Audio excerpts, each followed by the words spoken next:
Downton Abbey, Season 1, Episode 3, Part 3, March 1913. So we are 6 months removed from Episode 2. The scandal episode, the thematic of this episode is that we all have scars inside and out. And some scars we need to embrace because they're not going away. And some scars we need to move forward and try to change so the scars get healed properly. Mary, the oldest child of the Downton clan, sleeps with a Turkish diplomat and he dies in her bed. Scandal!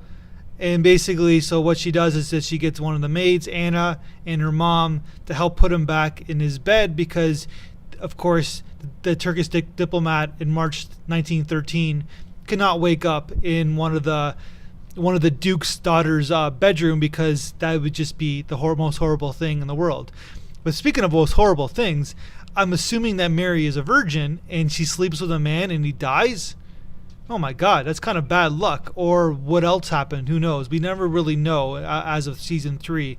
Going in with the theme, Bates tries to heal his limp with a bad limp fixer machine, which we know don't exist, and of course it tears out his leg even more and makes it even worse. So that's the theme of what I was trying to say, is that don't try to change the wounds. We already have them. Embrace the wounds that we have, because Bates will always have a little limp on him. So just basically embrace it and move on.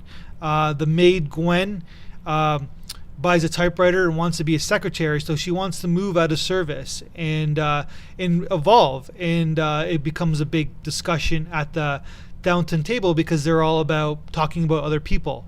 So the English are interesting. They like to talk about other people, but they don't really admit that they do. So Sybil, of course, is the youngest child, and we're going to get to know Sybil a lot, who's all about the women's movement. She wants to help Gwen. Sybil's, the youngest child's arc of season 1 is about embracing change, having the women's movement. We're learning about Mary's courtship with Matthew. They're distant cousins. They're not first cousins. Not creepy. They're not that creepy. Matthew takes a shine on Mary. Edith, the middle child, who is an interesting kind of suffers from the middle child syndrome, trying to get Matthew's attention, Matthew to notice her. So meanwhile, Mary is going after lust and not for her husband, and going after lust for Mary proves to be a downfall to her. And this scandal will remain in Downton lore for the rest of the Downton episodes continue. Mary slept with a Turkish diplomat and he died in her bed. That's my review.